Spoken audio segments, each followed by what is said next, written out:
अस्सलाम वालेकुम दोस्तों, वेलकम करते हैं आपका राकिब ज़िया की यूट्यूब चैनल में। दोस्तों आज हम इंटरनेशनल रिलेशंस की सीरीज़ का एक और टॉपिक डिस्कस करेंगे, that is scope of international relations. इससे पहले हमने जो वीडियोस इस पे अपलोड किए थे, एक वीडियो था meaning of international relations and definition of international relations. उसके बाद हमने नेचर ऑफ इंटरनेशनल रिलेशंस जो दूसरा टॉपिक हमारा था। तो आज हमारा थर्ड लेक्चर है स्कोप ऑफ इंटरनेशनल रिलेशंस। तो ये जो सीरीज हम शुरू कर रहे हैं ये बेसिकली बीजी थर्ड सेमेस्टर कश्मीर यूनिवर्सिटी के लिए है। इसके लिए जो लेटेस्ट बुक आपके सामने है, political science international relation politics by Rakib Mohammad Zia, Mamata publications.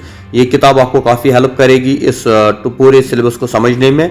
अगर आप इस बुक को खरीदना चाहते हैं तो डिस्क्रिप्शन में मैंने लिंक दिया है, तो वहाँ से आप इसको खरीदेंगे, बाय पोस्ट आपके घर तक पहुँच जाएगी। तो आइए हम शुरू करते हैं scope of international relations. So far as the scope of international relation is concerned, over the years it is being increasing.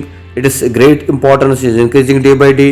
International relations की जो significance है, इसकी जो importance है और जो scope है वो दिन ब दिन बढ़ता जा रहा है, क्योंकि जो नए नए टॉपिक्स या नए नए जो कंसेप्ट या हम कहेंगे नई नई प्रॉब्लम जो वर्ल्ड में एमर्ज हो रही है after the end of second cold war, तो उसमें इंटरनेशनल रिलेशंस का एक इम्पॉर्टेंट रोल है। लेकिन फिर भी इसको ज़्यादा डिटेल में ना डिस्कस करते हुए हमने इसको कुछ डिवाइड किया है कुछ हेडिंग्स में, जिसमें पहली हेडिंग आती है study of nation state system और nation states. Nation state system क्या होता है? So international political studies relations and interactions between two और मोर स्टेट्स। आप जानते हैं कि जो इंटरनेशनल पॉलिटिक्स है इसमें हम दो स्टेट्स के बीच में या दो से ज़्यादा स्टेट्स के बीच में जो इंटरेक्शन होती है, जो रिलेशनशिप है, उसको डिस्कस करते हैं। And each state is conditioned by its geography, resources, population, level of industrial and technological development, ideology, diplomacy, national interest। और हर एक स्टेट की अपनी एक जियोग्राफी होती है, एक रिसोर्सेज होते हैं, पॉपुलेशन होती है, टेक्नोलॉजिकल डेवलपमेंट होती है, आइडियोलॉजी होती है, डिप्लोमेसी होती है और नेशनल इंटरेस्ट होते हैं। Hence, the study of interstate relations necessitates a study of actors and these factors। इसलिए हम इन फैक्टर्स को और इन एक्टर्स को पूरी तरह यहाँ पे डीपली स्टडी करते हैं।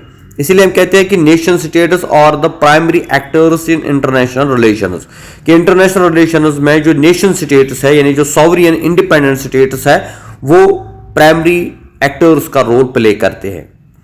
Second is national interest.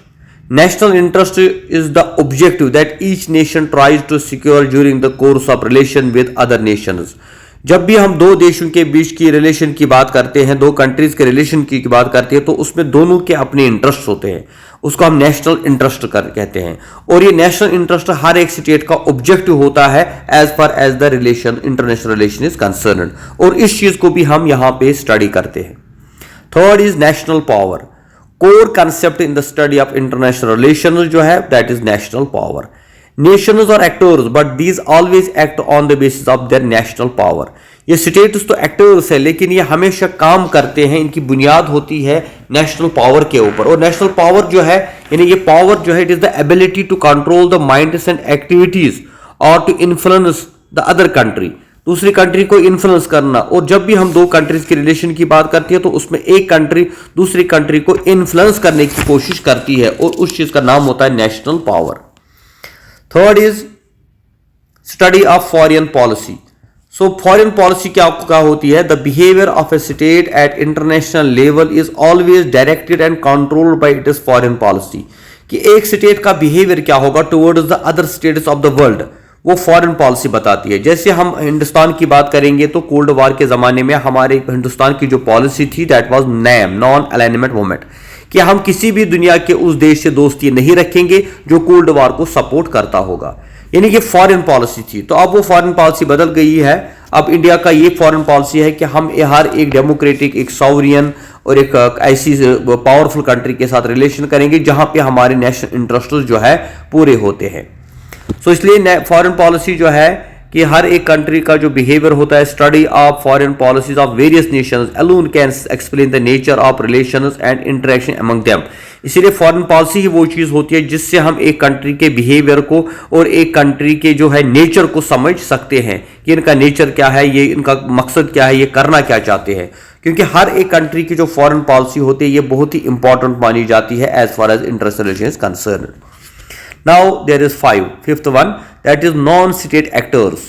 State actors तो हमको समझ आ गया कि जो सॉवरियन इंडिपेंडेंट स्टेट्स है, लेकिन नॉन स्टेट एक्टर्स में आते हैं rise of several active non states in the international environment has necessitated the inclusion of study of the role of these actors international. इसलिए ये जो नॉन स्टेट एक्टर्स है, जिसमें यूएनओ आता है, यूनेस्को आता है, वर्ल्ड बैंक आता है, इंटरनेशनल मॉनेटरी फंड आता है, एनजीओज आते हैं, इन सब का एक इंपॉर्टेंट रोल होता है इंटरनेशनल रिलेशंस में। क्योंकि अगर लोन देना हो, किसी को फॉरेन एड हो देना हो, ट्रेड करना हो, तो इसके लिए हमें इनका एक इंपॉर्टेंट रोल होता है। इंटरनेशनल मॉनेटरी जो है, आईएमएफ जो है, ये कंट्रीज के बीच में जो ट्रेड होता है उसको रेगुलेट करता है, उसको कंट्रोल करता है। अगर हम वर्ल्ड बैंक की बात करें तो वर्ल्ड बैंक जो है डिफरेंट कंट्रीज को लोन्स देता है, तो उसके लिए जो गारंटी वगैरह चाहे तो वो एक कंट्री ही करती है। जैसे मैंने कहा था कि अमेरिका जो है वो जिस देश को लोन देना चाहेगा तो वर्ल्ड बैंक उसी के मुताबिक काम करता है। Then study of regional organisations and international institutions, चाहे रीजनल ऑर्गेनाइजेशन हो लाइक सार्क हो, आसियान हो, सीटो हो, या G20 की हम बात करें, यूरोपियन यूनियन की हम बात करें, नेटो की हम बात करें, ये जितनी भी मिलिट्री अलायंसेस है या पॉलिटिकल, सोशल, इकोनॉमिकल एसोसिएशंस है नेशनल लेवल पे, इंटरनेशनल लेवल पे, इनका एक ये भी हम स्टडी करते हैं इंटरनेशनल रिलेशंस के ऊपर। क्योंकि जो ग्रुप्स होते हैं जो एमर्ज है हुए हैं इंटरनेशनल सिनेरियो के अंदर, चाहे उसमें हम सार्क की बात करें, आसियान की बात करें, OIC की बात करें, या हम बात करें नैम की, यूरोपियन यूनियन की, या G20 है, या यूनाइटेड नेशंस है, तो इनकी स्टडी करना जो है बड़ा इंपॉर्टेंट माना जाता है as far as study of international relations is concerned. Then economic instruments. Economic instruments are the most important means of influencing the course of relation, as political relations are being conditioned and guided by economic.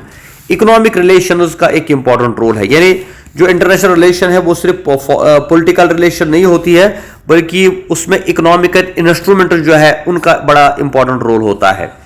Like जैसे मैंने कहा था कि जो economic relations है among Nations form a very important part of international relations, कि जो trade होता है अमंग द कंट्रीज, तो ट्रेड किस चीज पे होगा और ट्रेड कैसे हम करेंगे, ट्रेड से एक कंट्री को क्या फायदा होगा, ये चीजें बड़ी इंपॉर्टेंट मानी जाती है। आजकल ज्यादा पॉलिटिकल रिलेशंस के ऊपर नहीं बल्कि इकोनॉमिकल रिलेशंस के ऊपर ज्यादा फोकस किया जाता है।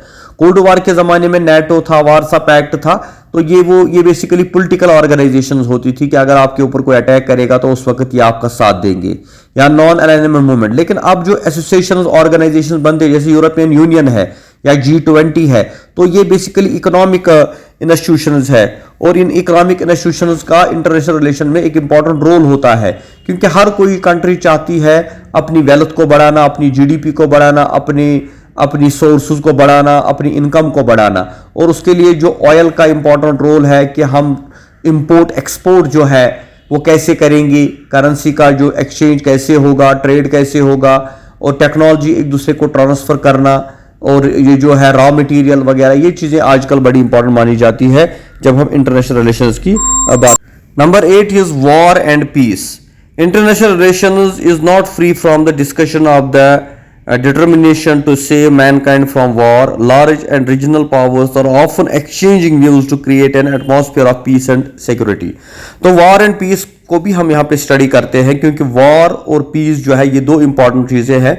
अगर कहीं पे war होता है तो इससे डिस्ट्रक्शन होती है, और इससे दो कंट्रीज के रिलेशन पे भी इसका बुरा असर पड़ता है। इसलिए इंटरनेशनल रिलेशंस में हम स्टडी करते हैं कि जो रीजनल लेवल पे या नेशनल लेवल पे या इंटरनेशनल लेवल पे जो एटमॉस्फेयर खराब हो रहा है, पीस एंड सिक्योरिटी की बात की जाती है, क्योंकि इसीलिए जो है यूएनओ को बनाया गया था ताकि वर्ल्ड के अंदर पीस आ जाए। तो ये डिस्कशन यहाँ पे होते रहते हैं। अगर कभी दो कंट्रीज के बीच में कोई कॉन्फ्लिक्ट होता है या कोई वॉर होता है तो पूरी वर्ल्ड इसमें इन्वॉल्व हो जाती है, क्योंकि दे नो या directly indirectly they will affect. क्योंकि आज का जो वॉर है ये न्यूक्लियर वॉर है, इससे सिर्फ दो देशों का नुकसान नहीं होगा बल्कि आधी से ज्यादा दुनिया भी तबाह हो सकती है। आप देखते हैं रशिया और यूक्रेन के बीच में वॉर चल रही है, तो इनडायरेक्टली डायरेक्टली इसमें पूरा वर्ल्ड जो है इन्वॉल्व हो गया है। अमेरिका भी अपनी तरफ से कोशिश कर रहा है कि इस वॉर को खत्म किया जाए, या बाकी जो यूरोपियन यूनियन है, जर्मनी है, इटली है, क्योंकि उनको पता है कि इंटरनेशनल रिलेशंस को अगर मजबूत करना है, ट्रेड को, कॉमर्स को, बिजनेस को बढ़ाना है, और तो उसके लिए जरूरी है एक पीस वाला एटमॉस्फेयर हो। Number 9 is study of disarmaments. Armaments and disarmaments race, जो वेपन्स की रेस है, आर्म्स की रेस है। आजकल दुनिया में नए नए खतरनाक किस्म के वेपन्स बनाए जाते हैं, उनका ट्रेड किया जाता है, उनको इंपोर्ट एक्सपोर्ट किया जाता है, और इससे वर्ल्ड में एक थ्रेट पैदा हुआ है थर्ड वर्ल्ड वार का। और या ऐसी वार एक न्यूक्लियर वार हो सकती है जिससे पूरी दुनिया तबाह हो सकती है। तो इंटरनेशनल रिलेशंस का काम यह है कि जहां पर इस चीज को स्टडी किया जाता है कि ये आर्म्स क्या है, ये डिसआर्मामेंट क्या होता है, नेट ये जो है एनपीटी क्या है, सीटीबीटी क्या है, किस तरह से इन वेपन्स की जो ये रेस है इसको रोका जा सकता है, और how these weapons are dangerous for humanity. So international level पे बहुत सारी ऐसी कॉन्फ्रेंसेस, ऐसी मीटिंग्स हो रही है जहां पे एनपीटी या सीटीबीटी जो है, कॉम्प्रिहेंसिव टेस्ट बैन ट्रीटी, या डिसआर्मामेंट को रोक की बात की जाती है कि नहीं, वेपन्स को का रिडक्शन करना या वेपन्स को खत्म करना। और बहुत सारे देश ऐसे हैं दुनिया के अंदर जो चाहते हैं कि दिन ब दिन जो है इन वेपन्स को का कारोबार या इनका बिजनेस या इनकी जो प्रोडक्शन है कम कर दी जाए, और ये पैसा डेवलपमेंट के ऊपर खर्च किया जाए। क्योंकि बहुत सारे लोगों का ये ओपिनियन है कि अगर ये वेपन्स के जो पैसे हैं जो इस पर हम बर्बाद करते हैं, अगर ये अनएम्प्लॉयमेंट को ख़त्म करने में या इलिटरेसी को ख़त्म करने में या हेल्थ इश्यूज़ को ठीक करने में लाया जाए तो that will be good thing. And 10th one is diplomacy. International relations में हम डिप्लोमेसी का एक वर्ड जानते हैं कि एक कंट्री जो है अपनी कंट्री की वो डिप्लोमेसी कैसे बनाते हैं। यानी ये एक इंटरनेशनल पॉलिटिक्स होती है कि हर एक कंट्री का एक सीक्रेट होता है, एक पॉलिसी होती है towards the world, towards other countries, या अपने बारे में जो उनकी एक पॉलिसी होती है जिसको डिप्लोमेसी के नाम से जाना जाता है। यही चीज भी यहाँ पे डिस्कस की जाती है। इसके अलावा भी कुछ इंपॉर्टेंट पॉइंट्स है जो यहाँ पे डिटेल में हम डिस्कस नहीं करेंगे, बल्कि लेकिन थोड़ा आपको बताएंगे कि वो भी आप इसमें ऐड कर सकते हैं। Like 11th point is international law. यानी इंटरनेशनल रिलेशंस में हम इंटरनेशनल लॉ को स्टडी करते हैं। जो इंटरनेशनल लॉ होता है जो डिफरेंट कंट्रीज को गवर्न करता है, जैसे उसमें सी लॉ आता है, जैसे उसमें इंटरनेशनल कोर्ट ऑफ जस्टिस की हम बात करते हैं, या study of nationalism, colonialism, imperialism, role of third world, जो थर्ड वर्ल्ड कंट्रीज है उनका क्या रोल है, आइडियोलॉजीज की हम बात करते हैं, कैपिटलिज्म, सोशलिज्म, कम्युनिज्म, या थ्योरेटिकल पर्सपेक्टिव ऑन आईआर, या जियोपॉलिटिक्स की हम बात करते हैं, current global problems and issues. क्योंकि इंटरनेशनल रिलेशंस जो है they involve the study of major contemporary issues and problems, like जो इस वक्त वर्ल्ड को फेस करनी पड़ती है, डिफरेंट टाइप्स ऑफ प्रॉब्लम्स।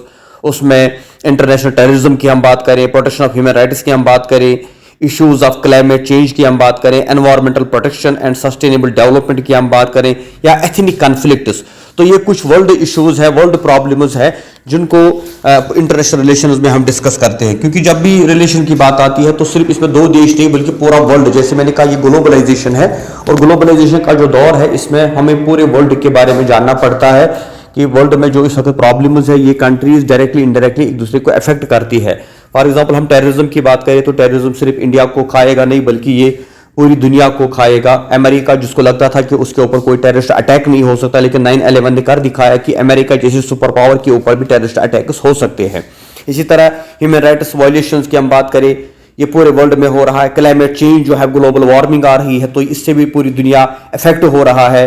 या एनवायरमेंटल प्रोटेक्शन हम बोलते हैं, या एथनिक कॉन्फ्लिक्ट्स जो राइज हो रहे हैं, रोहिंग्याज का कॉन्फ्लिक्ट हो या अफ्रीका का कॉन्फ्लिक्ट हो, ये सारी चीजें जो है, यानी the scope of international is increasing day by day. इसमें सिर्फ यही 20 पॉइंट्स नहीं है बल्कि we can add many other things, but lecture जो है ज्यादा लंबा ना हो जाए और इसमें ये कल आपको समझने में पढ़ने में प्रॉब्लम ना हो जाए, इसलिए हमने यहीं पे इसको कंक्लूड करते हैं कि जो आज का हमारा टॉपिक था स्कोप ऑफ इंटरनेशनल रिलेशंस। तो इसमें ये इंपॉर्टेंट पॉइंट्स है, इसमें से आप 5-6 पॉइंट जो इंपॉर्टेंट है एग्जामिनेशन पॉइंट ऑफ व्यू से उनको पढ़ ले, बाकी समझने के लिए तो और भी इसमें ऐड हम कर सकते हैं। तो आज का लेक्चर हम यहीं पे एंड करते हैं। बाकी हमारी वीडियोस को देखने के लिए आप सब्सक्राइब करें हमारे चैनल राकिब जिया को, और साथ ही बेल आइकन दबाएं, और ऊपर मैंने आई बटन दे दिया है, वहां पे आपको प्रीवियस लेक्चर्स मिल जाएंगे जो इंटरनेशनल रिलेशंस के है। जो भी कोई लेक्चर होगा वो आपको इसी सीरीज में मिल जाएगा। ये प्ले लिस्ट पे आप डाउनलोड कर ले, तो जो जो लेक्चर हम बनाएंगे वो ऐड करते जाएंगे। बस आपसे गुजारिश है कि इनको शेयर करते रहें और थोड़ा इसको फैलाएं, अपने दोस्तों को बताएं, ताकि इसके ऊपर जो है ज़्यादा से ज़्यादा लोग दिन ब दिन अट्रैक्ट हो जाए। Thank you very much. खुदा हाफिज़।